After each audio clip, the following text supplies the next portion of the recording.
All right. Welcome to the Krypton Report. It is I, your host, Tyler.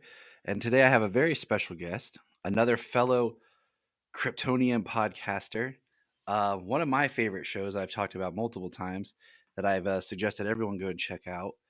And is with great respect, honor that I welcome Mr. the Legend, Mr. Desiato. Hello, sir. Hello, that was quite the introduction. I am honored, and it's great to be here. I appreciate the invite, and you and I we've been messaging for a while now, and so it's great to actually be able to talk to you face to face, virtually, but still. So thank you very much for having me. I've really been looking forward to Oh, this. I'm glad, I'm glad that we're here. And yeah, it's a funny kind of story because what's hilarious, and this quick background here is I I can't remember which one if I had found digging for kryptonite first on Facebook and was following it, and I had listened, and then I just remember I got up one day and it was something like on iTunes was an advertisement for My Comic Shop Country, and I was like, oh, this sounds awesome, this is right up my alley, and I rented it and I watched it, and first of all, the opening at Acme Comics in North Carolina, I got excited because that was near where I worked when we lived in North Carolina, and that's where I would go on my lunch break and get books and stuff. And then it wasn't until a little bit later that the two came together. I was like, wait a minute, this is the same dude. Like, I'm like, oh, okay. So it was pretty awesome when I like kind of put the pieces together that not only do you run an awesome podcast, you're also a documentary filmmaker as well. Yeah, and I mean the comic shop projects came first for me. I when I was in law school, I made a documentary film about my local comic shop, Alternate Realities, which now since has sadly closed. And that was, the first like major creative project that I took on, and it was just born out of the all the fun that we had at the store and the colorful characters, starting with the owner. And I did that first documentary, and then I started a podcast a few years later when the store closed called My Comic Shop History, and that gave way to another documentary, the one that you're referencing. And it was, I guess, a couple of years ago at this point that I was thinking about what my next kind of the next step would be. Like my comic shop history is still going on. I still host that, but I just do limited runs of that each year. But I love podcasting. I fell in love with podcasting, and I was thinking, well, okay, what would the next thing be? And as you well know, it's like I don't think you can do a podcast long term and do it well unless it's something you're really passionate about. And so, I very quickly came to the conclusion, well, the natural thing and maybe the only other contender for an ongoing, in my case, biweekly podcast series would be something Superman centric. And so then that led to digging for kryptonite. But it's been, connecting with you and connecting with a bunch of the other our other fellow super podcasters has been one of the most unexpected delights of this whole thing. Because if there were one thing that was holding me back when I was deciding whether or not to pull the trigger on a Superman show, was that there are so many others out there. Like with the Comic Shop podcast, there are Hmm. some others, but not a ton. But with Superman, there's no shortage of those podcasts out there. And I just remember thinking, can I do something that will stand out, that will be distinct? Is it worth it? And again, it's just I've just been so blown away by the camaraderie within the super podcast group, Hmm. on social media primarily. But it's been great, and we've, a bunch of us have exchanged plugs on our shows and have been guests on each other's show. It's really been terrific. I've again, I wasn't not that I was expecting a Right. cold welcome, but I didn't know what to expect, and it's really been terrific. I look at it kind of like back when I played in bands, like you'd find some friends and you'd form bands and you're like, okay, let's do shows together, or let's help get, shows together, or hey, let's make our own show. There you always think that there's this tension of, okay, I have to do better than them, or but there's also this camaraderie. And I mean, with Superman, like, my show evolved because when I first started podcasting, I joined with a friend and we were reviewing Gotham, the TV series. And that's kind of what my end to podcasting was. I listened to the good version of Fat Man on Batman, is what I call it, when I fell in love with the show when he first started it, but we won't go down that rabbit hole. And then when Krypton was announced and Supergirl, I was like, well, I want to review those. I want to do that. And then I would realize like I want to do more than just talk about the TV show. So like that's always kind of been the backbone was reviewing the current shows, but I was like, there's so much to it. I mean, like our friend Nate, we just did a podcast with he reviews and talks about and digs into the history of Superman the animated series. And there's so many facets. One of my favorites to listen to because it's my smallest knowledge is the Superboy Legacy podcast because for the longest time I knew that show existed and I felt like I would talk to people and they had no idea that it was real, and I would just have this memory of like be seeing it come on like on basic cable. But it wasn't until '06 when Superman Returns happened and there was so much stuff released on home video that it was like, see, look, there's the first season this show does exist. And then sadly, and I say that because some people still don't, I miss DC Universe. People can say whatever they want about HBO Max, but the George Reeves show is gone. Superboy is gone. All that old content that real, like, just want to dig into the history of DC, people like us who, it's not the greatest, but it's part of the legacy that I want to at least experience is not on HBO Max. Um, That's been a major frustration for me as well. In particular, Adventures of Superman and Superboy. Those two are two of the more egregious mhm. omissions on HBO Max, and it's to be honest, and I've since bought them all on DVD. I just got to the point where I said, you know what? Hopefully they'll make the jump over there at some point. Lois and Clark did Yes. recently, and they remastered it, and that's great and everything. So I hope that at some point the other ones will, but it's like I don't want to be at their mercy. So I bought the DVDs, but it's kind of baffling to me because to your point, they were previously on the DC app, so it's available to them in that format, Mhm. right? And I just, I don't know. I mean, unless there really is some sort of licensing issue or what, but I can't imagine that that's the case. I really feel like it's a matter of them not thinking there's an You're audience for it. And maybe there's more to it than that, but my gut feeling is that that's kind of what's going on. And I really think that's a shame for people like us who would love to revisit it, but also for new people to discover it. And I'm like you, Superboy is definitely one of I don't have a ton of huge gaps in my super fandom anymore, but that's one Yeah. of them. And I will eventually close it. And now I'm going to have to do that via DVD. Yeah, it's slowly shrinking, but, there's that where you watch it, and I've seen it, but then there's that I can recite it, I can quote it, I can, like, like scripture, like, "Okay, here it is," and that's how you can do, like, with a lot of Smallville. You're like, "Hey, you go this season, this episode, this happens," and it just comes from that repetition, and I just want to say, like, you were talking about things, and as of this recording, DC fandom has just happened. Did you watch any of it or just check out any of it?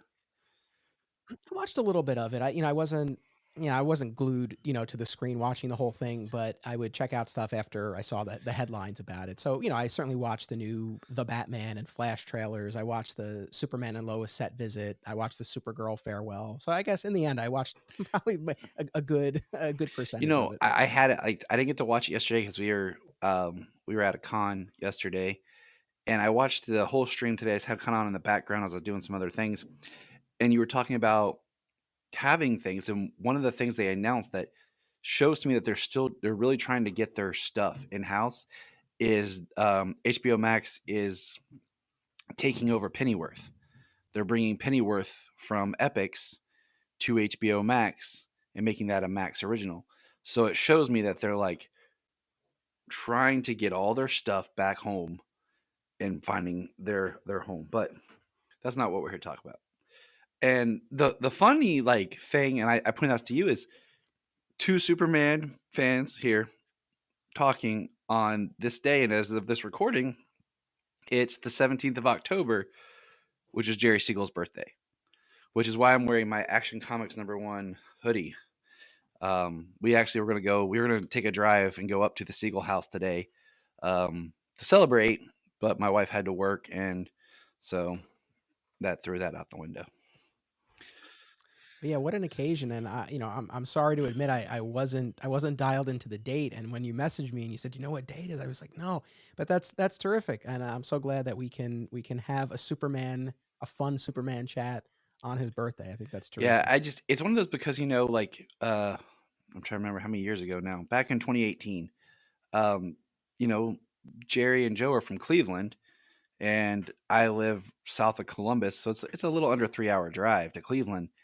And we went and they did the Cleveland Library did a huge thing called From Cleveland to Krypton, and they had a bunch of Superman artifacts, and they had Jerry's typewriter.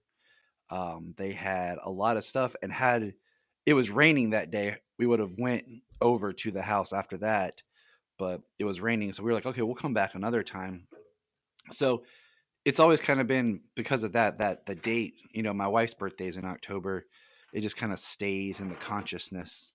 Um, and I also makes me always wonder why Kansas was chosen for Smallville and not Ohio. I feel like that would have been a interesting, more logical choice, being that they were from Ohio. But whatever. That is a good. No, I never really thought about that. That is a good I question, did. though. One day I was like, why can't like I'm like who made it Kansas? Like, um, but we have like I feel like we have so much to talk about, and we could talk a lot about just your filmmaking aspects. But I think we'll save that for another day.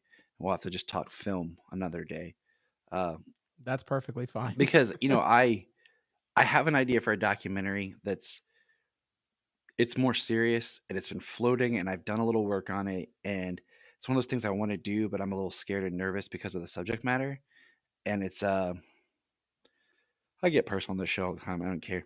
But and this just back context is the episode of Superman and Lois this season that touched us as a family the most is when Lois talked about her miscarriage, because my wife and I have gone through four of them. And one day my wife and I were talking about doing a documentary about the struggles of women have with miscarriages, but also like how that concept is common, and people just think, oh, no big deal.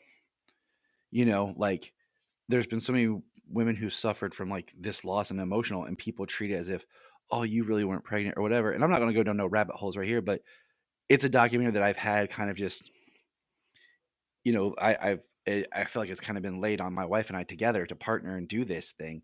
Um, so I figure we could talk film because I could get some pointers from you about just the process.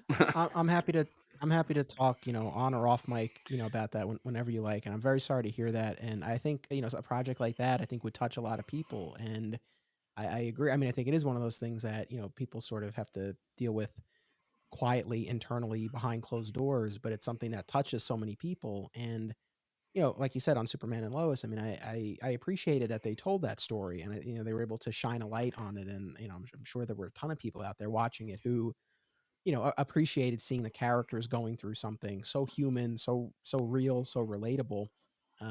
And so, yeah, I mean, a project like that, again, I think there would definitely be, I think that would be a compelling story. you know, we I've heard you talk about it, and I'll throw my 2 cents is like, with this character, it's interesting because Smallville happened when I was in high school. You know, it started.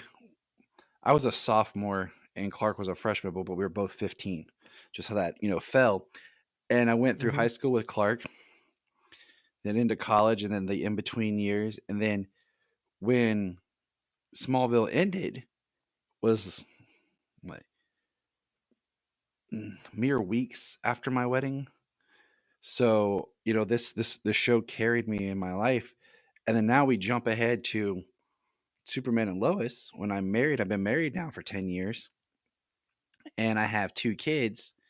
Sure, my kids aren't as old as their kids, but the idea of I now have my character going through fatherhood, and I'm going through this is like I mean, it's just kind of it's really awesome then to have these stories that I connect with. I mean, yesterday I had the honor to I talked to him before on a podcast, but I got the honor to meet him face to face and talk to Dan Jurgens. And the books that I presented to him to sign was Superman Convergence number 1, and Lois and Clark, uh, number one, and it was his the birth of John Kent, and then when they did that story that was going to tie into Rebirth, and I said to him, I was like, these stories meant a lot to me because these came out. John Kent was born the same year that my son was born. So I became a father at the same time that Superman became a father. And Dan's like looking at like, yeah, that's all. Like he's like you could tell it's like emotional. He's like, he signed them, and I'm sure most people are like, let's talk about Death of Superman. I'm like, nah, let's talk about this. This. Like, I wanted to be like, let's talk about Electric Blue Superman just to throw him off. But I didn't have that much time. But it was a great experience, and having just listened to your part of your from Crisis to Death and segment, which has been great, just kind of contextualizing more of where Superman was at that time. Dan Jurgens had a large role to play in the whole death. So I was like, the first person I thought like I have to send a message to about this was you, but my signal was bad. So you're like, nothing's coming through, and I'm just like, ah. Yeah, it was funny because you were like, I thought you would appreciate this. And I waited a couple minutes and I was like, I'm not seeing anything. But then eventually the photos did come through, and that's awesome. And, I've not had the opportunity to meet Dan Jurgens, although a buddy of mine met him at Terrificon a couple of years ago. And I'm grateful to my buddy and to Dan Jurgens. Dan recorded a video to me, acknowledging that he's responsible for getting me into comics through the death of Superman. It was very cool. I still have that saved, and I hope to be able to meet him at some point. You know, like you said, we've been talking a lot about the early Triangle era on my show, and death of Superman in particular. I've not yet made any attempt to try to get Dan Jurgens on the show. I, you know, I my sense is that he would be receptive to doing something like that, but I have no idea. But it's one of those things where I'm kind of waiting before I would even try to do that because, like you said, people ask him about Death of Superman all the time, and so I would really want to be able to find a way to come at it from some kind of different angle. And then there's also this, because someone was asking me about this recently. They're like, "Oh, you got to get Dan Jurgens on. You're a big Death of Superman guy." I sort of feel like when the time comes that I'm really going to wind down the podcast, and that's a long way down the road, but I sort of feel like that'll be one of the sort of the final steps. Like we're in the final season of Smallville, and it's like all the, like the final pieces are coming into place, that sort of thing. But I would love to talk to him at some point. You'd be like, hey, Dan, let's just talk Booster Gold. I'm sure no one ever wants. Yeah, he'd probably love Yeah, it. and I mean, and that's the thing is like you want to talk about Death of Superman, but at the same time you're like, man, like I'm sure everyone always asks you about it, and like you said, you want to come at it. The best question would be, Dan, how does it feel to only be asked about Death of Superman and go? um, but I had something I wanted to show you. Um, for those who can't see us, who are listening, I found this at a comic book store poster that they just had in the back, all folded up. Can you see it? I sure can. Superman is And back. I'm like, I have nowhere to put it. It's my problem. Like, it's so massive. I'm like, I mean, I even have posters like small, like stuff I've got from like the movie theaters and like stuff that are tiny posters on my ceiling. And I'm like, I don't have anywhere for this massive poster. But I'm like, that was just such a cool find.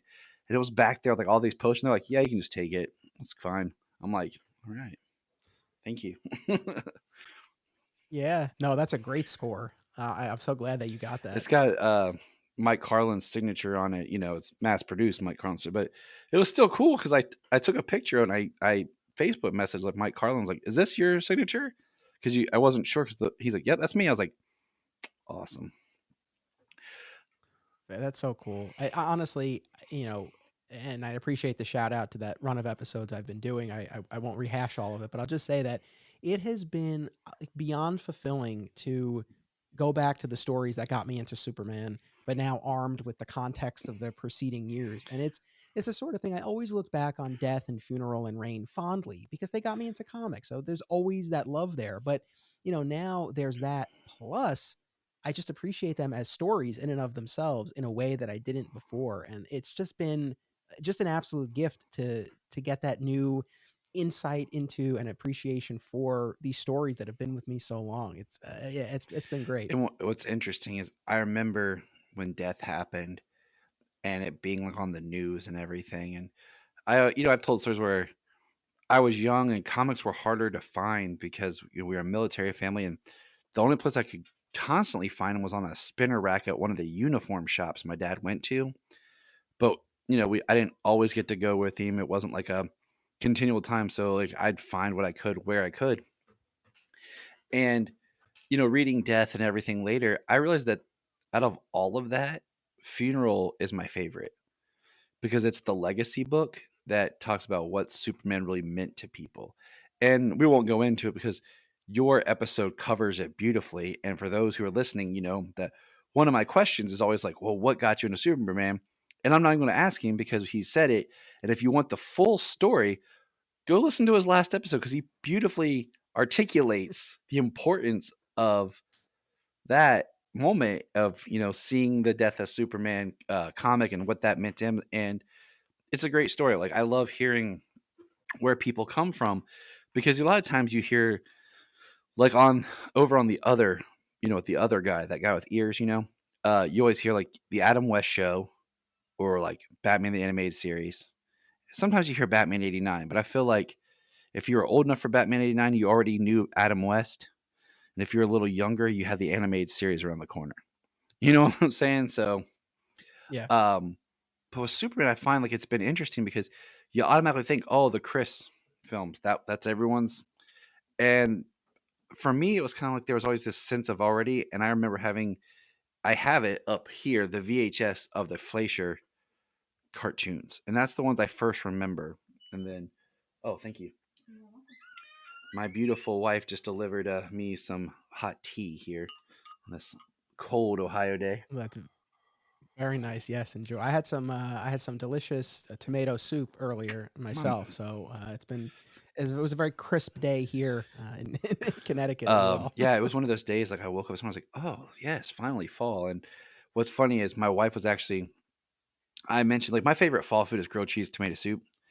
And that's why it's funny you said that because I was gonna make it. She's like, "No," she's like, "When I get home from work, I'll make some homemade chicken noodle soup." And then she got held up and got home late, so I was like, "Ah, shucks." But it's just funny that you said that. See, that's how we are made to be friends. That's how it is. That's right. Yeah, for sure. So let's dig into a little bit more here. Just some of the fun questions that I have, and then we'll get. We actually have a topic we're going to discuss because you're very. I don't say you're very in like the comic books. Is where you're digging more, and I love doing the comic books, but I'm also very much a media person, and the irony is we actually had a lot more comic books based stuff planned because I write out my calendar, but because of how they've done the shows for COVID, there hasn't been a stop really in a super series. Because as soon as Superman and Lois ended, Supergirl picked back up.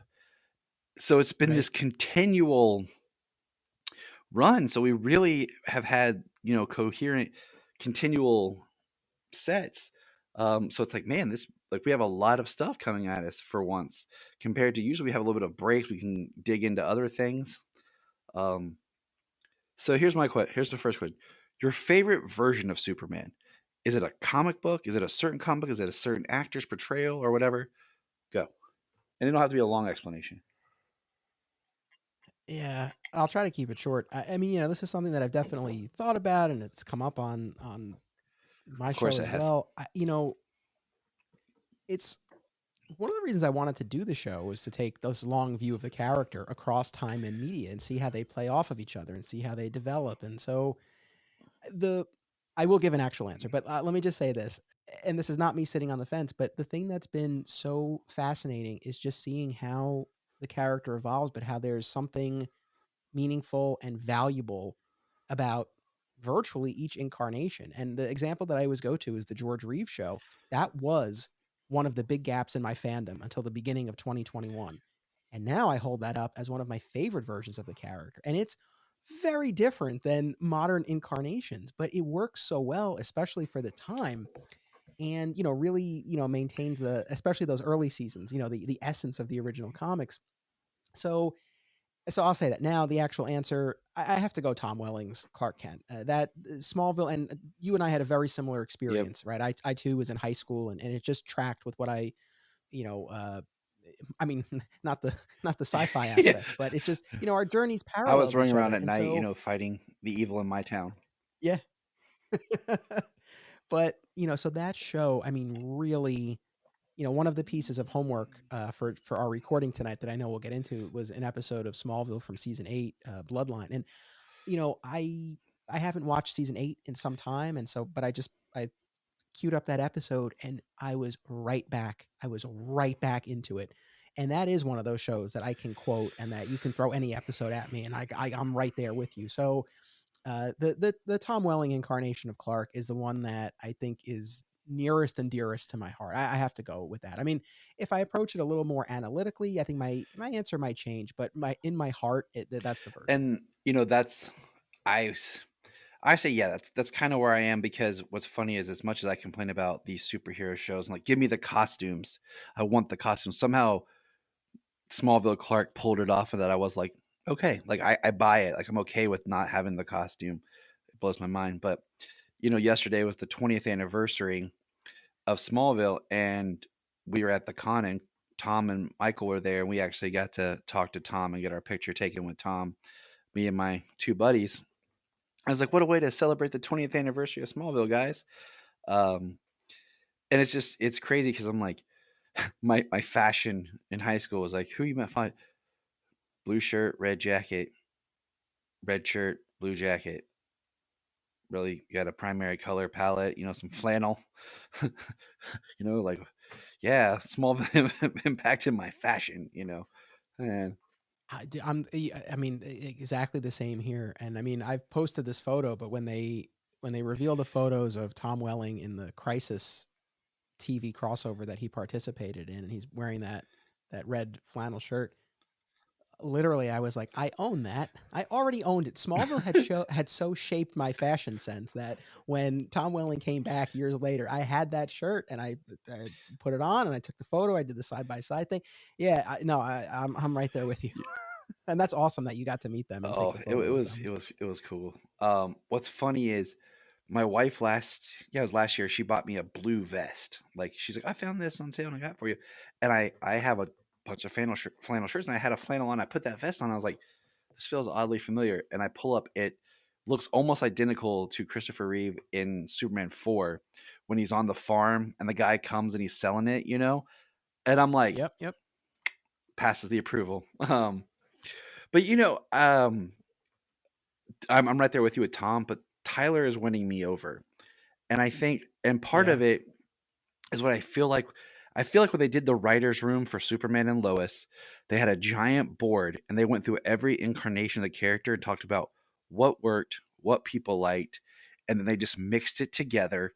And with Tyler's portrayal, we're getting like the greatest hits version because it seems like he's hitting everything and like where people want. He's finding that right blend of the different versions, and so he's winning me over. But Yeah, I'll and this is one thing that I've been, upfront about on my show is that, I don't mind, and in fact, I'm happy to change my position on something, and that's one example where, I did not I certainly didn't hate his portrayal of the character in the Arrowverse prior to Superman and Lois, but it didn't necessarily blow me away. And at the time, but definitely now in retrospect, I recognize he was serving a supporting role function in those shows, and I think in that capacity the character worked. And there, his first introduction in the season 2 premiere of Super, I thought was great. I really yes, did like that. Subsequent appearances, again, I didn't feel like he made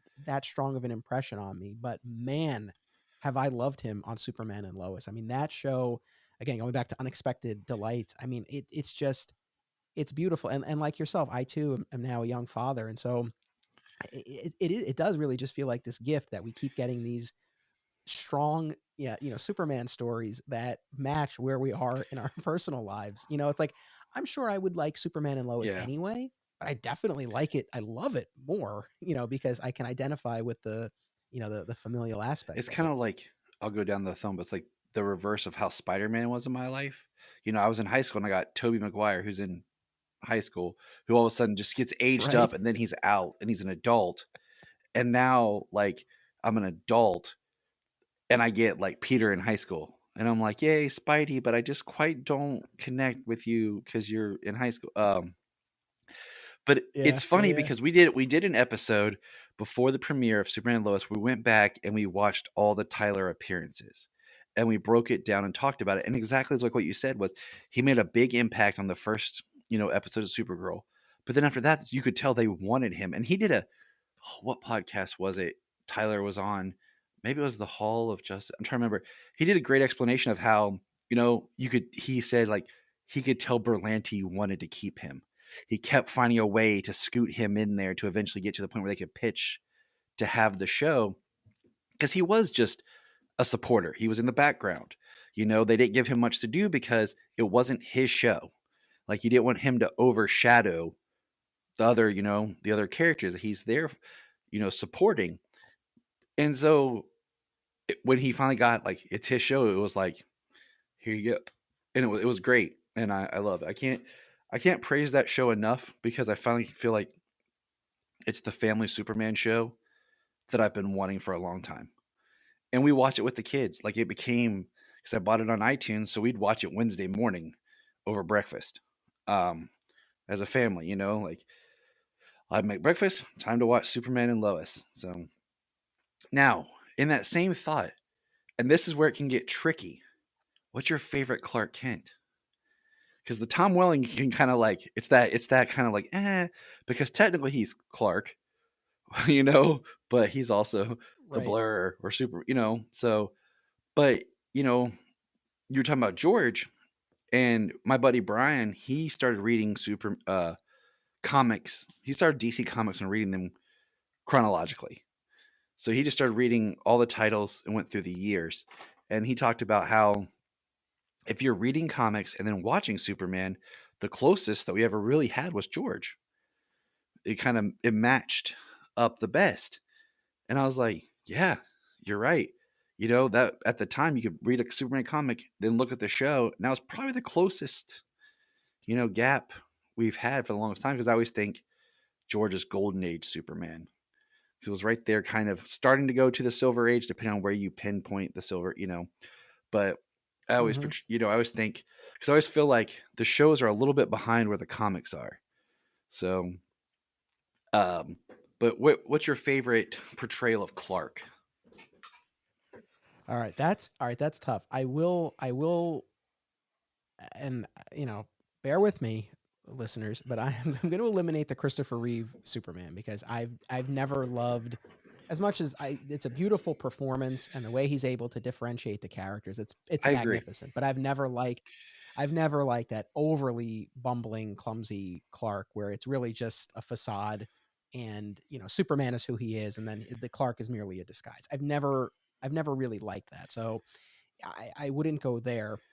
The George Reeves one is high up on my list, but as from listening to to my show, I am a big fan and defender of the Zack Snyder take on the character, and that's actually an instance. I'm going to go with Henry Cavill's Clark because I look at those movies and I always think of him as Clark. He's Clark throughout those films, whether he has the glasses on or the flannel or the costume, and so that's what I'm going to go with my answer See, for that. I always look at like, it's he's one person, but then it's kind of like how your mom would be like, grandma's coming over. You put on your best behavior. That's your Superman. Yeah. Like a little bit more polite, a little bit more of like a certain way. Like if you're a professional, even though you might be a real laid back kind of goofy person, but you don't walk into a professional setting cracking jokes all the time. And that's kind of where I Mhm. look at like his Clark Superman's kind of like this. Like when he's Superman, he's a little bit more professional, and then maybe when he's Clark at work, he's a little bit more on. He leans into like his goofier side a little bit to give a little bit of a different. But he's never a different person. He's never being a completely different person. Um, and that's just how I kind of gauge the whole Clark. He's not Batman. Batman is he's Batman 24/7. and Bruce is this fake persona he creates, really, to just so people don't realize he's Batman. That's not Clark. That's not the Clark Superman um, identity. Yeah, no, 100%. And I know I mentioned Lois and Clark earlier, and my wife and I are gearing up for a podcast rewatch of that series next year. So I'm looking forward to going back to that show because I haven't looked at that in, I mean, I don't know, 20 years. I mean, it's been a really, really long time. So my this might change after I do that rewatch, but the Clark Kent that we got in that show, I mean, Dean Cain was really playing him like a regular guy, and I do think that there was a lot of value in that, especially in paving the way for future Hmm. depictions, because I think it really gave, and of course it was the way he was written and as well, but I really feel like that show gave an integrity to Clark, and that definitely flowed from what was going on in the comics at the time with the Byrne revamp. There was definitely that whole turnover going on, and like you said, the way it tracks with the comics, but yeah, especially as far as live action depictions go, I felt like that gave some integrity to Clark that to Clark specifically that he hadn't had in a Hmm. while. So I do appreciate that take on the character It's as well. always interesting to put when you put things a little bit more in that perspective. Is that Lois and Clark was the first post-crisis version of the character, so it's our first live-action post-crisis Lex, and I think John Shea did a great job and often gets overlooked and gets kind of mixed. Um, like it's just like I like Gene Hackman. I think he's great, but I don't see him as Lex because that's not the Lex that I knew and really kind of grew up with. So it's hard to kind of make to see him as Lex. And then I was blown away by, even if no one watches the show, if you're a Superman fan, you're like, I'm not watching Supergirl. Go watch the John Cryer Lex Luthor episodes because his portrayal was, it blew me away. Like I really really like it, and I was surprised at how much I enjoyed his Lex Luthor. Yeah, Rosenbaum for me is number one, but I was, and this was another example with Cryer where LaCroix. I was very very I'm like, I'm nice. not cracking a cold one. No, it's my LaCroix. Hey, listen, even if I drink bourbon when I'm doing my show, so it's all right. I only have water tonight, but I was, that was Crier was another example where I was very, very skeptical. I watched Two and a Half Men for Yep. 12 years. I watched that entire show. And so I had that certain image of him ingrained in my head. And, when they announced him and even when they released that first bearded photo of him in prison, I was like, I don't think this is going to work. And then I watched that first full episode and I was like, "Oh, okay." And I was, again, happy to be proven wrong, especially when I'm always happy to go from, I don't really like something to, hey, this Yeah. is great. I love going in that direction. That's beautiful. That's at the end of the day, I think we all Yes. want to or should want to enjoy this stuff. Yes. I look at, like, you could almost do like Rosenbaum's Lex is the origin, and then Cryer's is like down the line. If you're looking at a timeline, Rosenbaum gave us the early years, and then you have like the John Shea or the Kevin Spacey. It's kind of like, or the comics, and then the Cryer's Lex is finally seeing that, knowing that there's this history between him and Superman all these years. We're farther in their relationship. Um, so it's a new take on Lex, being further down the line of his times table than we've had before, which, much like Tyler Hoechlin's Superman, is like, how do you do a new Superman show? Well, you make him already married with kids, and oh, that's your new spin. So Lex has kind of that, it's that new spin. Um, Next question. What's funny is so many of these we just answered in regular conversation, and that I just want you to say this on air, but because I know your answer. But the Kents, live or dead? Alive, 100%. I just wanted you to say it on my show because I already knew what you were going to say. Um, but no, like, that was one of those things that I don't feel that Pa has to be dead. I don't think that Ma needs to be dead. The old, especially times where, in the old George show and the Kirk Allen serials and stuff, the kids were like grandparents when they found Clark, and Mhm. slowly we've de-aged them to be. I always picture them kind of like in their late 30s, maybe early 40s when they get Clark, so they're a little bit older in what their childbearing years would have been, you know? But even in now in today's society, that's not old. Like, I don't wanna say it's old, but, you look in the past, like, that's you should have already had your kids by now, but I like the idea like, one of my favorite stories with them and, was in Grant Morrison's action run in the New 52. It was like a backup where you see that Martha can't get pregnant and they go to like the fertility clinics and they're doing everything. They're like spending all their money. And it's like the last time they're driving home and, Martha's heartbroken. Like, and Jonathan's trying to keep her spirits up that he doesn't want to give up, but she's trying to say she's ready. And then you just see that ship crash and you're like, yes, it's like, it makes that much stronger, for their story. And that was one that was, close to me when my wife and I were going through stuff. Uh, No, I totally understand. Again, I mean, I could go on and on about that. I'll leave, but I'll just say that I think I think the question always is like, well, if one or both of them dies, what function does it serve, and is it a valuable function in the story? And I think in the premiere of Superman and Lois, it's Martha's passing that precipitates their move back to Smallville, and it's we're now in a different phase of his life, right. and sadly losing a parent, especially as you get older, is something that people go through. And so I felt like that was fitting.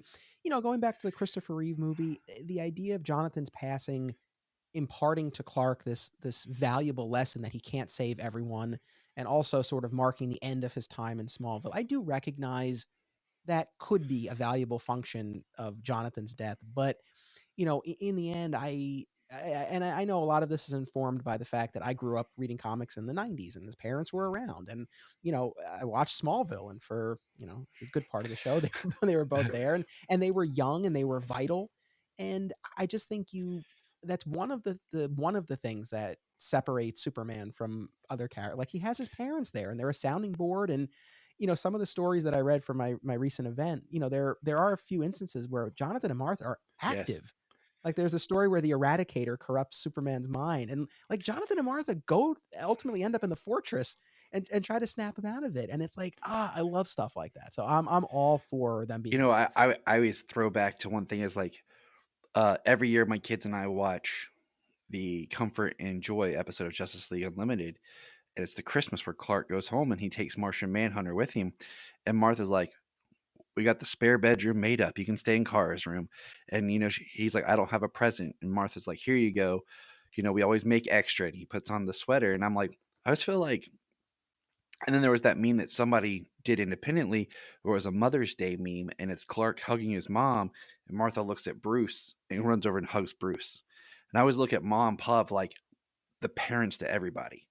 Like, come on in, you're welcome, your family. And I think it it helps his character. And who was it? Said something about like one of the problems with Jeff Johns was when he came in, he wanted to give everyone like no parents. So like he did the story where Barry's mom's dead. He changed that. He's like he wanted to kill off everybody's parents. And I think for some characters it works. Like you can't have Batman without his parents, but you can have Superman without his parents. Like, he doesn't have to be birthed out of tragedy. Like even the tragedy of his planet destroying, he has no connection to it. He doesn't learn that till later in his life. Um, and like in the death, I like the role that they play with Lois, both in the animated film that I really love that you'll be reviewing soon. That I do want to hear. I gotta sign up for that Patreon to check that out. I'll out of professional courtesy, I'll send that to Oh, you. No worries. hey, like because what's funny is I rant and rave about how I get mad that I feel like so many times people think the only story of Superman that matters is his death. Like, oh, we're just gonna kill him. And I rant and rave about that, but yet my favorite is I love that Death of Superman animated film. Like I think I just it's I pick it as my favorite Superman film because I feel like it's a safe out, so you don't have to get in fights with people. I'm just like I choose this one. I'm gonna go over here now. Um, so my next question is that question that divides all Superman fans. It's the one that will either you're in or you're out. but trunks or no trunks. That's so funny. I just recorded an episode with comic book artist V. Ken Marion, and we mostly focused on the 1997 Steel movie, which let me tell you, man, did we have fun with that. It was, and you might be surprised, we actually we really mounted, I think, a pretty strong defense for that movie. But in any event, we did talk a little bit about the visual evolution and style of the character, and I asked him about the trunk. He and I were kind of on the same page, and I really hate to sit on the fence on this, but I don't feel that strongly about the trunks. I don't mind them. I'm not like, oh, they look stupid, they need to go. I'm if they're there, great, but I don't feel like the costume is incomplete if they're missing, as long as there's Yeah. something to break up the blue. So the red belt, I'm fine with. So, and again, I don't say that to sit on the fence, but I genuinely don't care that much about the Yeah, trunks. I'm there with you. My kind of breaking in piece is like in comics is fine, because they're comics. Live action, I don't prefer them because I feel like you have to have the right suit and the right actor. Because I feel like Brandon Routh pulls it off. The way they designed his trunks in both, even in Superman Returns, but I think that they designed him really well in his Kingdom Come suit. And then Tyler, when he did his Fleischer suit, I think he pulled off. Um, but I just don't think for a modern audience you could keep those and really make it without being, because it feels like it's just an open joke to poke fun at him because most people don't understand the history or the reference or what they were there for. And yeah, I think there are people who that's the sword they'll die on with Superman. No trunks, not my Superman. I'm just like, really, like, okay. It's crazy that that's the that's the kill all.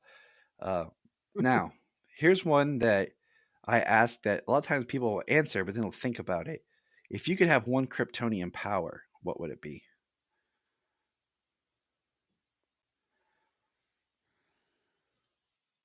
I know flight is the one that I think most people immediately gravitate toward, and there is tremendous appeal in that.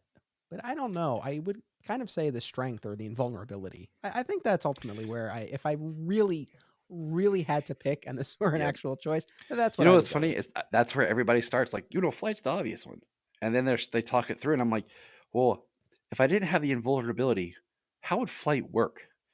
It's like if I didn't have the invulnerability, how would super speed work? Because like the Flash has the Speed Force to protect him and all that, but could you just imagine your skin like, So the invulnerability, because It's then I true. feel like how much better that helps me in everyday life. Well, that's the thing. It's like I feel like the flying, there would be that initial thrill, and you'd probably fly a lot initially. But then after a while, I feel like it could get a little old, and yeah, no, I go with the strength and slash Yeah, I feel like invulnerability. that would just come in handy with everything. Like, oh, let me carry all these 5 gallons of buckets of paint to you. Yeah, look at this. Oh, you need your car moved? Ah, here you go. You know. Oh, you want me to move your house? Whew, got it. But, so the other thing that we are here to talk about, and this is one of those things that I am forcing myself to cut short because we could go on forever. And he has a family. I have a family. My wife understands though. Let's just say when I first got on and I did the always hold on to Smallville, 3 hours later, we're still going. And my wife's like, what are you talking about? I'm like, Superman. It's listen, you and we've found a lot of common ground tonight, and that's another instance where my wife gets this, and I schedule all of my recordings after our son goes to bed, and it's just I come down here, and it's funny though because whenever I do these, and normally like we're doing this on a Sunday night, normally I do mine on a Friday night, and a lot of times before I go down here, I'm like, and I usually start around 8, and I'll usually say like, hey, if you want to stay up, like I'll probably be done, 9:30 or 10, and we can watch something. And she's always like, yeah, sure. And sure enough, it's like, again, usually 2 to 3 hours later where I finally resurface. So, yeah, no, I You're get it. like, hey, yeah, that's just, and you and I also talk so much um, already, like kind of knowledge. That's why I was like, some of these questions I was going to ask to get on air, but I know where he's going to go with it. But one thing that, okay, so what we brought up for my conversation, I was like, one thing I've always thought about and I wanted to find someone to discuss about was what I call, excuse me, Faora versus Ursa, because they are two different characters that seems like has been just used interchangeably, you know, um, through film, through comics, and I was like, what's the kind of the history? And like we'll do a discussion. We don't have to do a deep dive, but I was like, okay, um, let's chat about these characters because I found it funny. And what I found most humorous, and we said this off mic, was recently Anthony did a review of the 1980s Ruby Spears Superman series that a lot of people forget existed. And when I saw that, I got excited because I had bought them on iTunes like real cheap years ago. And I watched them real quick, and then that was it. I had to fill in that knowledge. And one episode of that show has a very weird General Zod, a very weird General Zod, and it has three Kryptonian villains, but it's Zod, Faora, and Ursa. And it's the only time I found where Ursa and Faora are together. And I'm like, and it's this show. And it's not like they don't really do much or anything.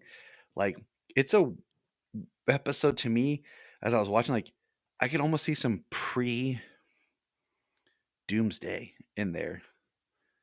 Kind of like it's also like side story about pre. If you go back and watch John Wesley Ships The Flash, and you watched when Mark Hamill gets his sidekick, was it Prank? What they called her, I think. You definitely see that proto Harley Quinn, and I'm like, and I thought to myself, was Paul Dini sitting at home like, This is good, I like this." Um, but I just thought, it'd be interesting. Like, is one character better than the other? Could you really carve out and have two really great distinctive versions, of these female characters? And so we're just going to kind of talk about them. Uh, Anthony's main assignment was Ursa, because coming off, discussing all the Reeve films, because that's really where she gets her start. And I was digging into Faora here, and um, I found it very interesting, just kind of digging through their history. And one thing that I found, and a series that I've never read, that I think I'm going to, because I found it very intrigued what they did with Feora, was the Bombshell series. Do you remember that run? Yeah, yeah, yeah. I did not read it, but I I am didn't either. familiar I with it. bought my wife the Wonder Woman cover issue. Is just because the artwork was cool and she had like the shirt. Um, and so I was doing some research, and Feora is like the main villain, and to the point where, I'm trying to remember everything now, but like she gets a hold of like Raven's blood and power and mixes it, and Feora actually turns herself into that line's version of a Doomsday. And I mean, I was like, okay, like her biggest impact on comics is this side story over here. So I'm actually gonna I think I'm gonna read through it just because I'm now more intrigued and I didn't get a chance to read it. But Yeah, this was I appreciated you inviting me on the show generally, but this was an interesting assignment, and it's one of those things that I was especially happy to do because I would never have done this on my show, but not because I don't think it's a good idea. It's because I wouldn't have thought about this, and I had never thought about this. And when you were like, we have these two female Kryptonian villains, how, if at all, can we distinguish them, or how have they been used in distinct ways? And again, until you had brought that up, in all honesty, had never really pondered it in any significant way. And so I did the homework that you asked me to for Ursa, but I also did most of the Feora research as well because I wanted to be able to get as much of the full picture as possible. And honestly, I mean, I would love to know if you came up with anything different, but for the life of me, I mean, I really could not distinguish these two characters. My take is that they've been used interchangeably, and I do think that's at the detriment of both of them. yes, the only main difference that I've been able to find is one where it gets more confusing. You can see this is when Feora first appears, she's more of a brunette Kryptonian villainess, and then Ursa, of course, was on Superman the movie, and she had black hair. But then when Feora reappears later, we start seeing like different changes. But then when Faora was in, where is it on my notes here? Oh, and there it is. It Superman, was Wonder in Justice Woman. League Action. She's back to being a brunette. Yep. And then when she appeared in the Superman Wonder Woman New 52 comic, she just straight up was Zack Snyder's Ursa, or I mean, Faora. But they used the Aurora. dark hair, even in that film, like Ursa. And to the average comic book, or like just film watcher, you would never know. But the only difference that I have discerned is that Faora often is lined up as a lover, partner, wife to Zod. Ursa is never aligned as Zod's lover. That is the main difference that I've discovered. So I guess one potential exception is that Last Sun arc of Action Comics that Jeff Johns and Richard Donner co-wrote. Now I only read the part that you had specifically assigned me. I have read the whole thing, but years and years and years ago. But in that, they show up as the parents of the young boy that Lois and Clark have Hmm. taken in. But do we find out later that it wasn't like a product of love? That it was just more of a strategic union? Is Yeah, that is that the I'm case? like 90% sure. Because I actually I read it and I was gonna pull it back out because I just rebought it because I had it digitally, but then when Donner passed, I decided like, all right, I'm gonna pull the and buy it. But what's interesting is I actually just found for $5 that Zod figure at the con yesterday. Um, and what's interesting, and we'll kind of bring Zod into this for a quick second, is these Kryptonian villainesses, they've never had a definitive look. Um, we always have the House of El glyph, and then they wanted to give every family. Zod's never had a glyph that you could look at and say that's Zod. Every like so the comics has always kind of been something different. They didn't do anything in the Donner films. Michael Shannon's glyph is different than Callum Blue's glyph, and even the glyph for the House of Zod they used on Krypton, the series. There's never been a consistent look even for Zod. The actor that played Zod in for like the 2 seconds in Superman and Lois was blonde, you know. And then we got a whole new reinterpretation of Zod on Krypton, which Colin Salmon is my favorite Zod. Just throwing that out there because I feel like he embodied what I loved about Terrence Stamp, but then he was able to embody what I loved about Michael Shannon, and he just found a nice way of pulling it around and putting his own spin on it. So that's one of the highest points of the Krypton series was his portrayal of Zod. And if anyone disagrees with me, that's fine. It's all subjective. Um, so with that logic, is even the main antagonist to the House of El, there's not consistency. So then when we get to Feora and Ursa, it's just like, female, evil, throw her in there.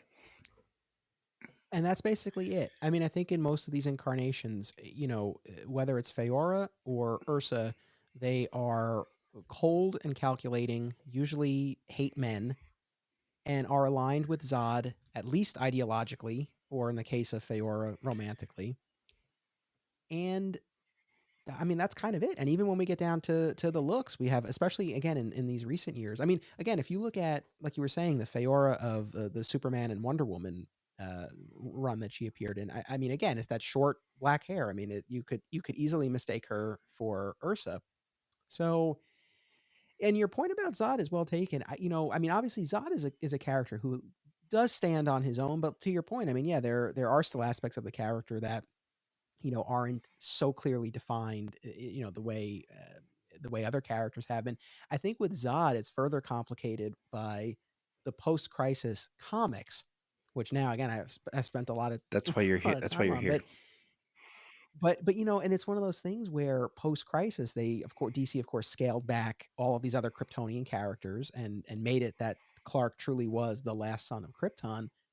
But, Zod was a valuable villain, so we over that period between, Crisis on Infinite Earths and the Richard Donner, Jeff Johns Last Son arc, where they finally reintroduced the actual Zod from Krypton, we had all these other versions. We had the Pocket Universe Zod.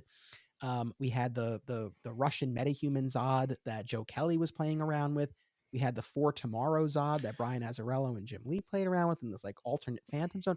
There were all of these other Zods before we finally got the one true one back, and I don't think that helped. And that's one of the aspects. As much as my heart is with post crisis Superman. That's the Superman I grew up with. There's so many runs there that I'm a huge fan of. I mean, I started my podcast with the Loeb Kelly era. That meant a lot to me. But that being said, I don't think these, quasi versions of certain characters like Supergirl, like Zod, these attempts to have the characters without running afoul of the only one Kryptonian rule, I don't think that did those characters any favors. And so, yeah, I think that further muddies the waters when it comes to Zod. Oh, I agree. I I'm a fan of Superman's the Last Kryptonian, but for story purposes, I like that you had Zod, a female. I'll say that for as we have this conversation, and then like Yeah, non yeah, yeah. the three Kryptonian villains, because I think it puts a different aspect on the Kryptonian culture. It also for a story point, it gives um, Clark this sense of, oh, I'm not alone. These could be people I connect with, but really they're not. So it's has even more dramatic uh, point. Now, I also am a fan of having his cousin Supergirl because, and this is, I don't know if I should edit this out, but we'll see. This is a story that has not been told by DC that I want to tell. We have Zor-El and Jor-El, but they never do a story with them together. Who are these brothers? What is their story? And I have it. I'm just gonna say this. Okay, I got it. I got it, bro. Um, and the irony of why I say that is because my first name is Jonathan. Tyler's my middle name. That's what I go by. So J. My younger brother, who is blonde haired, his name is Zach. Z. His wife is blonde. My wife is also brunette like me. So we have this parallel of J and Z. And my brother, because of situations that my wife and I occurred, had his son was born before mine. So from that events in my life, I started like getting the story of two brothers that have a massive fallout. And had maybe the brothers L worked together, they could have saved Krypton, but they were opposing each other. And in the end, in Tyler's story, because you have and I won't give too much away, but you have always like Kara was sent, or Kara, well, that's a whole nother discussion, to look after baby Cal. The idea is in the end, family was important and for our children to make up for our mistakes. And I feel like that's the story they've not told. And that's why I like the idea of having Supergirl. Now, I like the idea when Supergirl is there, she's with him, but then she goes off and finds her own destiny. Like the idea of Superman or Supergirl being with the Legion or being out in space works for me because I feel like she goes off to find her destiny. Because, so I'm not a fan of like Candor is a kind of a iffy thing. Like I don't like the idea he can just go down into Candor. I like when they had like Brainiac has it, but they're all asleep, like in like a coma. I'm okay with that. Because from dramatic story point of view, it's that thread of there's my people, I have to save them. What can I do? But I can't figure it out. Compared to like New Krypton or Argo City or all this other where you're just like that's just a lot. Um, Yeah, well, first of all, the story you propose is fascinating, and that would be amazing to actually see come to life, in comic book form or otherwise. So, kudos for that, because I really think that's, I mean, that's one of the things that's so funny about a character who's been around for decades. Yet there are still this uncharted territory, that can be mined, and so I think that's an example where that could be a really rich story. So yeah, I think something like that would be cool. And yeah, I think with the as far as the other Kryptonians, I think there's a fine line. I don't think it's all or nothing. I think there's a balance that you can strike. And I think with Zod and Ursa or Faora, Non, with the villains who are primarily in the Phantom Zone and occasionally escape. I think that works fine, right? They're not, an ever Right. present, they're not ever present. So I think that's okay. And yeah, I agree with you with Candor. If he can kind of jump there whenever he wants, it definitely loses some impact.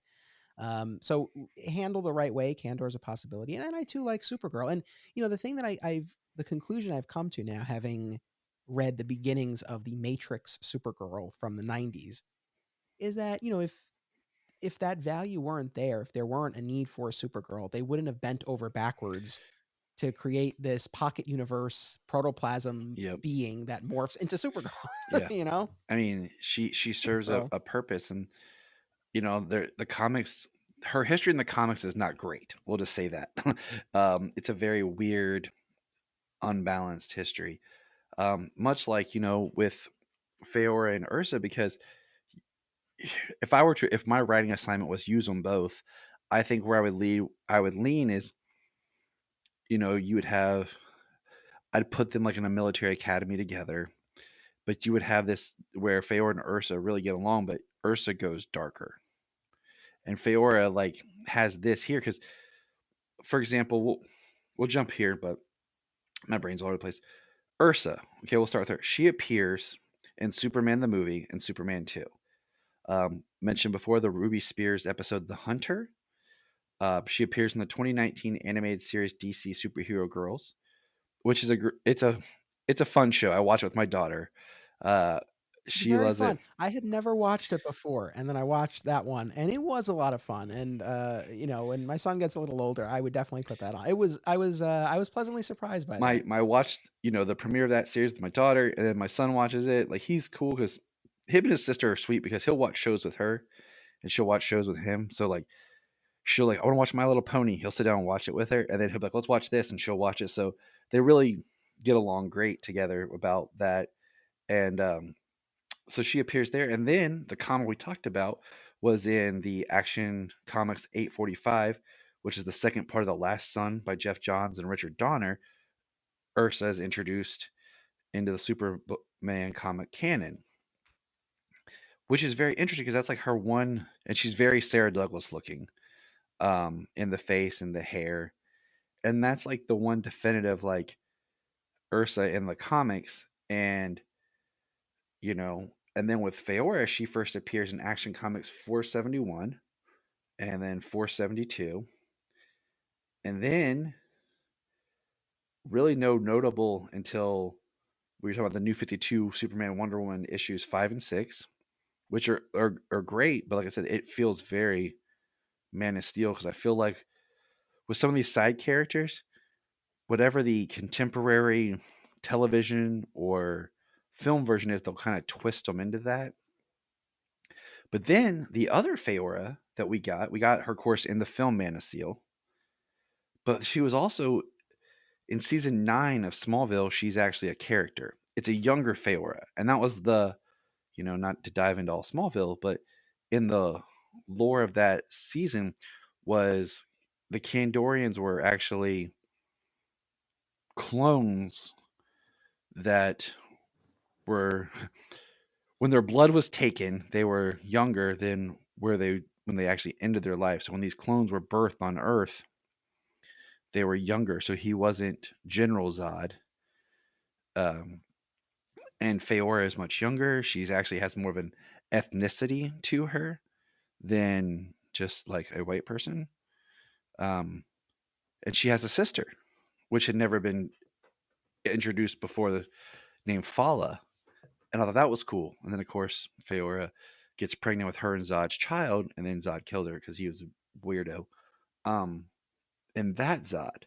And then in Superman, in Smallville season 8, like you were talking about earlier, the Phantom version possesses Lois, and we find out that Feora was married to Zod. They couldn't have children, which that is very, and that's actually in my story, but this advanced Kryptonian technology, but whatever. So they create a being, which in this is they created Doomsday as like their child. Um, and I actually really like the whole Davis Bloom thing. Just side note, in the Doomsday, the way they did on Smallville, because I love Sam Witwer as an actor, and I think he pulled it off amazingly of that character. So it worked for me, even though I think the ending sucked. But the whole how they kind of like got rid of Doomsday in that sucked, but whatever. And then Faora appears in the Looney Tunes show Super Rabbit, which I watched a clip on YouTube because I couldn't find the actual episode, and Justice League Action episode Field Trip. Justice League Action, we're big fans on the show. We love Jason J. Lewis and his Superman voice, one of our favorites here on the show. So, yeah, like it's amazing to me how they always try to pin Zod with a female, but we have these two where they're like really almost cut and paste of each other. And it's sad to me that with all the creativeness, and the other thing is with comics, I'm really big on hair color. Okay, like I know some people, like, oh, that's why I really have an issue. But you can kind of let it slide. But Amy Adams as Lois Lane being redheaded really bothers me because when I think redhead, it's Lana. Even though like they've changed Lana's look, but like in the comics, she was always the redheaded girl. And when you're looking at comics art, certain things need to be met to really help you know that's the character because this person draws it different than this person, you know. So having these, looking at like the different animation version of Feora, or where they make Feora look like Ursa, but they call her Feora, it makes it more complicated of who's who because they're just interchanging things. That's my quick rant. Your turn. No, I mean, I'm with you. Like I said, I really think it just does a disservice. I think that's why. I mean, at least from my perspective, I don't think either one has ever, really cemented, the way Zod has. And I think that maybe could have been achieved if you had picked one, and portrayed her consistently, or if you are going to utilize both, do so in a way where they each have their own function to serve. And I'm with you that Ruby Spears episode. That's my favorite episode from the series. They only did 13. But the Hunter is my favorite, and I did an article for 13th Dimension recently where I counted them down, and that was my number one. And to your point, that so in the premise of that, right, is that the three of them are in the Phantom Zone and they conjure this Hunter that is very similar to. I mean, I really think you can look at that as a forerunner to Doomsday. Very single minded, able to adapt, and they're able to send the Hunter to Earth to fight Superman. And it's like, yeah, the three of them are there. And I just took another look at that before we sat down to do this, and like Feora doesn't speak. Ursa does all the talking. And so this one this one moment where it's like, okay, how would they interact with each other? Anything. And look, I mean, that cartoon has its charms, but I don't know how much nuance I would expect from that anyway. But it's like she doesn't even Yeah, talk. So it's really disappointing. And it's funny too. I Because I know obviously you've covered Supergirl extensively. It would have been interesting. I know, of course, in the first season of Supergirl, they pitted her against her aunt, the evil aunt. But I it would have been interesting if they took Ursa or Feora and really reimagined her as Supergirl's version of Zod. I think something like that really, I could have done without Rain. And I think that would have been a perfect season to shine a spotlight and actually do something with Ursa or Feora or both. I really think that was a missed I opportunity. agree with you because when Supergirl first was pitched, one of the early episodes of the podcast was, well, do you do the show as if she's the Superman of the show? Like there is no Superman, there's just Supergirl. Or how they went and did it. But then she was against her Aunt Astrid, and then their non shows up. But this is like non before, like a lot of people don't know, like in Non's history, he was very intelligent, but then depending on the writer, when they were on Krypton, he had a brain injury or damage or whatever, and that's what made him more into just the brute muscle, simple-minded beast. And this, of course, was a Non that did was smart, but didn't really feel like Non. It was just Non by name alone. Um, and you're just kind of like, what? But I mean, and with the Rain thing, it was like she was Rain, but nothing like the Rain that was in the comics. And looking at her suit and everything, it would have been much better to just make her, even if they had went where it was Faora, like the Phantom Faora, or Ursa that had possessed it. The oh, what was her name? I can't remember the character's name. Sam. Yeah, Sam. I was like, it's on the tip of my tongue. Sam, and did that and made her, like you said, more of her Zod, because a lot of the things in Supergirl was who are the female villains. We'll just give them the female version, the female villain, and I just think that on Superman and Lois, spoiler, we got a character who kind of filled that role. It's like they didn't want to do Zod, so they found another way of doing the character, and they didn't exactly want to do Feora or Ursa, so they found a way who was actually a Supergirl villain. Um, but I feel like they've done these two characters a disservice, and I feel like there is a way to give them distinctive um, features, styles, and really write a story with. We can have more than one evil Kryptonian villain female, and I think we should. I mean, Yeah. No, I mean, yeah, I mean that's the thing. And it's it's funny. I know this wasn't part of our homework, but I was also thinking about the way Superman the animated series handled these characters. We didn't get those versions of the characters. We got yeah, Nala and yeah, Jaxor, right? And so, there's yet another version of a Kryptonian female. I just feel like again it just continues to sort of like but with the same characteristics. Like that's the yep, problem. When you have now a third and keep piling on here that John Byrne post-crisis story, the Supergirl saga, his swan song on the books, when Superman executes the three Kryptonian criminals who have annihilated all of the billions of people on that pocket world. It's Zod. I actually forget who the third one, what the name was, but the woman is Zeora. So Feora with the Z. oh, And I had to double check and that. And I read it fairly recently, but it's one of those things like she didn't make much of an impression. And when I double checked, it was like, yeah, this was Zeor. So it's like yet another version of a female character, a female Kryptonian villain with, again, the same set of characteristics. So yeah, again, it's just they haven't done either one any favors. And I think that's prevented either or both from occupying the same prominence that Zod does. And I think that's a shame because I mean, I love Zod. Zod is one of my favorite Superman villains, but it would be nice to have a deeper bench. It doesn't, yeah. it doesn't always have to be Zod. And especially like we've been saying, if you are talking about Supergirl or someone else in the Superman family, like it would be nice to have someone else you can kind of pull in to pit her up against. I mean, with the Zayor thing, it makes me think back to earlier comics. Uh, what do you call it?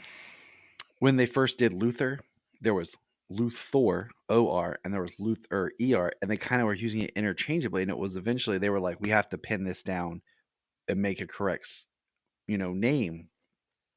And it makes you wonder, like, was it a typo or was it, because it's a pocket dimension, it can be a little different. Um, but yeah, I mean, with all the content we're getting now in live action and reboots and anime, like you would think someone could sit down and be like, look, we really need to make something distinguishable with these two characters and utilize them. Um, Or alternative suggestion, do you go the opposite direction and merge them? Do you come up with some version where her full name is like Feora Ursa? yeah, It's like, you know what I mean? Because other than that Ruby Spears episode, that lost Ruby Spears episode where they're both there together, actually, you know what? Now that I'm saying it out, I think that might be the way to go because that Ruby Spears thing aside, they're never yeah, together like, in all these other well, I mean, versions. So maybe they're one I character. mean, it could be. I mean, because with that thinking, we did a whole conversation piece on how Kryptonians name their children, their daughters, why Kara is Kara Zor-El, so that she inherits her father's name. Um, and it was Laura Lorvon, so she inherits her father's name. That's why it's just Jor-El, Kal-El. Um, so could Feora be like her name's Feora Ul Ul, so it could be like Feora Ursa Ul. You know what I'm saying? Her dad was you know what I'm saying? Like something like that because in a lot of ways that could be the best way to go, just because, like I said, the only difference that we've been able to really find is Feora has the romantic relationship with Zod, and Ursa hasn't. Unless you made them sisters, like twin sisters. I mean, that'd be the other way to go, where one's a little bit darker and one, you know what I'm saying? Because then you Yeah. can just be. I think an interesting story with them that I'm coming up with right now would be interesting if you got Granny Goodness involved and she took one of them and made them into one of her Furies, much like how she tried to pull Supergirl into the Furies. But like I said, it's not a conversation we can really dive deep in because there's not a lot, but it's like a think piece of just like, hey, there's these two characters that are. I mean, in the comics now, we now have a because of the New 52 and Rebirth, we have a Wally West, but then we have a Wallace West. You know, Right. so they're not opposed to having almost these kind of double characters in in the stories that something could be done about this. So Yeah, like I said at the top. I mean, I had not really given this much thought until you brought it up. I would imagine that among your listeners, I'm sure there are others who fall into that category, who maybe had never really thought about how would really treat these characters separately because they have been used interchangeably. So, I think to be able to shine a light on this issue is worthwhile. So again, I appreciate you having me on for this, and yeah, I hope whatever the case is, sisters or merge them into one character or whatever. Again, I do think there is potential there, and it would be cool to see that realized.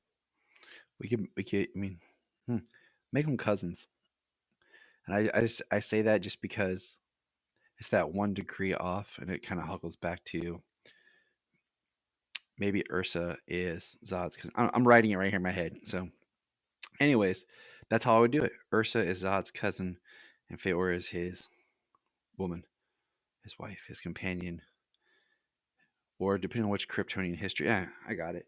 I'll go down that rabbit hole later.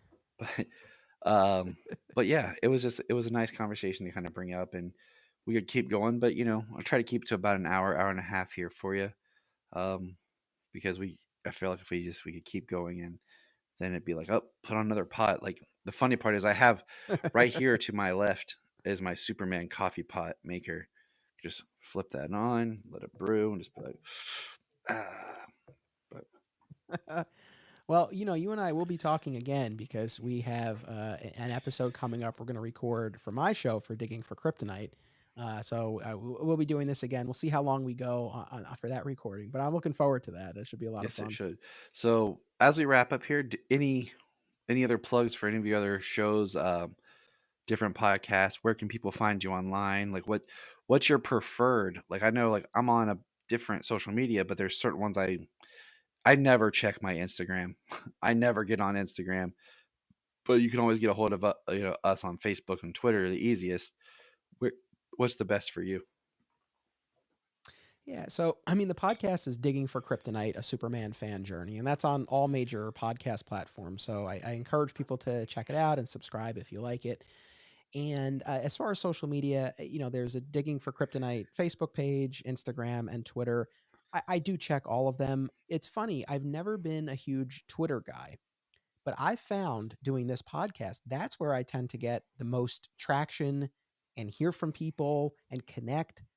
So that's really been cool. I mean, people it's happened on all of the platforms, but Twitter I've actually found to be the most beneficial with respect to this podcast, more so than anything I've done before. So on Twitter in particular, it's at digging for KR pod. The show that was hard to get that handle down, but so that's digging for KR pod. So that's on Twitter. But wherever anyone would want to reach out, I'm happy to connect. And if you want just the sort of the master hub, it's flatsquirrelproductions.com. All my stuff is there. All right. Well, thank you, Anthony, for being here and being part of everything with us today. Check out his podcast. I'm telling you, It's a great listen. It's you know, I'm always every time the new episode drops and I listen, I'll listen. I'll be sending him little messages like because it's that kind of conversation where you feel like you wish you were there, sitting there as part of the conversation, because it just sounds like two friends talking, and you're one of them that just happens to be like out of earshot. You know, like you're the guy in there making. Then you're like, yeah, guys, I'm with you. You know, while they're in the living room talking. So, like a Well, I appreciate that very much. Thank you, and I love what you and your other hosts have done with your show. And again, like I said, I've been so happy to connect with you. I love getting those messages. That's really, I mean, as you know, you put stuff out. You never know how it's going to be received, and hopefully, it's something that you enjoy doing in and of itself. So even if you don't hear anything, you're still happy that you did it. But when you do, you do get some feedback, it's always lovely. So thank you You're very much. welcome.